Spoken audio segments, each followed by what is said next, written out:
കായൽ സമൃദ്ധമായ കേരളത്തിൽ വലിയ അദ്ഭുതം സൃഷ്ടിച്ചുകൊണ്ട് ഏറ്റവും വലിയ പാലം മുഖ്യമന്ത്രി പിണറായി വിജയൻ ഇന്ന് രാഷ്ട്രത്തിന് തുറന്നുകൊടുത്തിരിക്കുകയാണ്. കൊച്ചിയിലെ പെരുമ്പളം ദ്വീപിലേക്കുള്ള പാലമാണ് ജനങ്ങളുടെ ദശാബ്ദങ്ങൾ നീണ്ട സ്വപ്നത്തിന് സാഫല്യം നൽകിക്കൊണ്ട് ഗതാഗതത്തിനായി തുറന്നുകൊടുത്തത്. ജനസഹസ്രങ്ങളെ സാക്ഷി നിർത്തി മുഖ്യമന്ത്രി നാടമുറിച്ച് പാലം തുറന്നപ്പോൾ ആയിരങ്ങൾ ആർപ്പുവിളിച്ചു. വലിയ ആരവങ്ങൾ ഉയർന്നു. ഒരു KSRTC ബസ് പെരുമ്പളത്തേക്ക് പുറപ്പെടാനായി കാത്തുകിടന്നു. ചരിത്രത്തിൽ സ്ഥാനം പിടിച്ച ആ ബസ്സിനരികിൽ കാർ നിർത്തിയാണ് മുഖ്യമന്ത്രി ഇറങ്ങി നടന്നുവന്ന് നാടമുറിച്ചത്. കിഫ്ബി ഫണ്ട് ഉപയോഗിച്ച് 100 കോടി രൂപ ചെലവിട്ടാണ് പാലം പണിതത്. പെരുമ്പളം പാലം LDF സർക്കാരിന്റെ അഭിമാന പദ്ധതികളിലൊന്നാണ്. ഇതിനൊപ്പം സെമി എലിവേറ്റഡ് പാതയായി പുനർനിർമ്മിച്ച Alappuzha Changanassery road, AC road, സവിശേഷ രൂപകൽപ്പനയിലൂടെ ശ്രദ്ധയാകർഷിച്ച പടഹാരം പാലം എന്നിവയും മുഖ്യമന്ത്രി നാടിന് സമർപ്പിച്ചു. ടൂറിസം മന്ത്രി PA മുഹമ്മദ് റിയാസ് അധ്യക്ഷനായിരുന്നു. പെരുമ്പളം ദ്വീപിന്റെ വടക്കുഭാഗമായ വടയാഴത്തുനിന്ന് വതുതലയിലേക്കുള്ള പാലം നാടിന് സമർപ്പിച്ചപ്പോൾ പുതിയൊരു ചരിത്രം കൂടിയാണ് പിറവിയെടുത്തത്. ബോട്ടിന്റെ സമയക്രമത്തിലായിരുന്നു പതിറ്റാണ്ടുകളായി ദ്വീപ് നിവാസികളുടെ ജീവിതം. 13 ബോട്ട് ജെട്ടികളാണ് ദ്വീപിന് ചുറ്റുമായുള്ളത്. വാഹനങ്ങളെത്തിക്കാൻ ജങ്കാറുകളുമുണ്ട്. എറണാകുളം ജില്ലയിലെ പൂത്തോട്ട, ആലപ്പുഴ ജില്ലയിലെ പാണവള്ളി എന്നിവിടങ്ങളിൽ നിന്ന് അരമണിക്കൂർ ഇടവിട്ടാണ് ബോട്ട് സർവീസുകളുണ്ടായിരുന്നത്.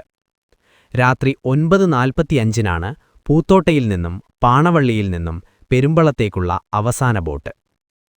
മഴക്കാലമായാൽ ഇളകിമറിയുന്ന കയലിൽ ജീവനും കയ്യിൽ പിടിച്ചുവേണം യാത്ര. ദ്വീപിനുള്ളിലെ പ്രധാന ഗതാഗത മാർഗം ഓട്ടോറിക്ഷകളാണ്. രാത്രിയിൽ എന്തെങ്കിലും അത്യാവശ്യമുണ്ടായാൽ മെയിൻലാൻഡിലെത്താൻ പ്രയാസമാണ്. 1115 മീറ്റർ നീളമുള്ളതാണ് പാലം. 11 മീറ്ററാണ് വീതി. അങ്ങോട്ടുമിങ്ങോട്ടും വലിയ വണ്ടികൾക്ക് സുഖമായി കടന്നുപോകാം. 27 സ്പാനുകളാണ് പാലത്തിലുള്ളത്. ഇരുവശത്തും കാൽനടപാതകളുമുണ്ട്. 2019-ലാണ് ഊരാളുങ്കൽ ലേബർ സഹകരണ സംഘം പണി തുടങ്ങിയത്.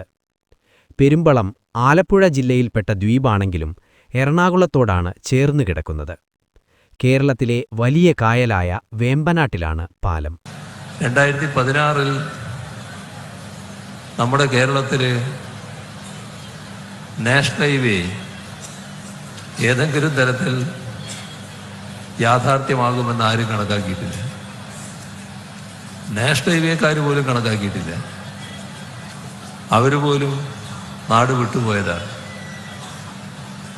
ഇപ്പോൾ നിങ്ങൾ കാണുന്നുണ്ട്, നാഷണൽ ഹൈവേ അതിവേഗതയിൽ പൂർത്തീകരിക്കപ്പെട്ടുകൊണ്ടിരിക്കുന്നു. ഈ വരുന്ന അടുത്ത ഏതാനും ദിവസങ്ങൾക്കുള്ളിൽ പ്രധാനമന്ത്രി ഈ നാഷണൽ ഹൈവേയുടെ പൂർത്തിയായ ഭാഗങ്ങൾ നാടിന് സമർപ്പിക്കുമെന്നാണ് കേന്ദ്ര മന്ത്രി ഗഡ്കരി അറിയിച്ചിരിക്കുന്നത്. ഇത് എന്തുകൊണ്ടാണ് യാഥാർത്ഥ്യമായത്? ആ അന്തരീക്ഷം മാറിയതുകൊണ്ട്. വികസന പദ്ധതികൾ നാടിന് ആവശ്യമാണ്, ജനങ്ങൾക്ക് ഒഴിച്ചുകൂടാത്തതാണ്.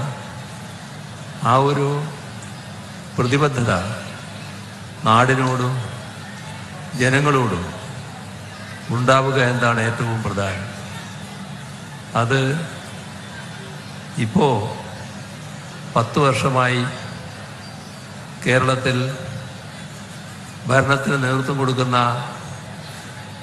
LDFന് വേണ്ടതിലധികമുണ്ട്. അതുകൊണ്ടാണ് ഈ പറയുന്ന ഓരോ പദ്ധതിയും പ്രാവർത്തികമായത്.